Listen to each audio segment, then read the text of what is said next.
पत्नीच्या नावावर असलेली मालमत्ता संपत्ती यावर पुरुषाचा म्हणजे तिच्या पतीचा हक्क कितपत असतो? मित्रांनो, जर पत्नी जिवंत असेल आणि जिवंतपणे तिने काही संपत्ती कमवली असेल तर त्याच्यावर संपूर्ण अधिकार हा पत्नीचा असतो. पती कोणताही दावा करू शकत नाही.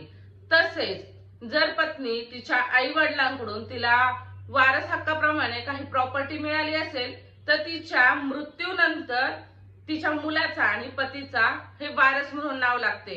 त्याचबरोबर ती जिवंत असताना तिच्या आई वडिलांकडून किंवा पूर्वजांकडून येणारी संपत्ती तिच्या नावे नाही आणि त्या दरम्यान तिचा मृत्यू झाला तर तिच्या आई वडिलांच्या संपत्तीवर पती हा दावा करू शकत नाही. तसेच जर पतीने स्वखर्चाने स्वतःच्या पैशाने पत्नीच्या नावी जर मालमत्ता घेतली असेल आणि तिचा मृत्यू झाला तर तो त्या संपत्तीवर मालकी हक्क कायम ठेवू शकतो. आणखीन काही प्रश्न असतील तर कमेंट्स बॉक्स मध्ये नक्की विचारा. धन्यवाद.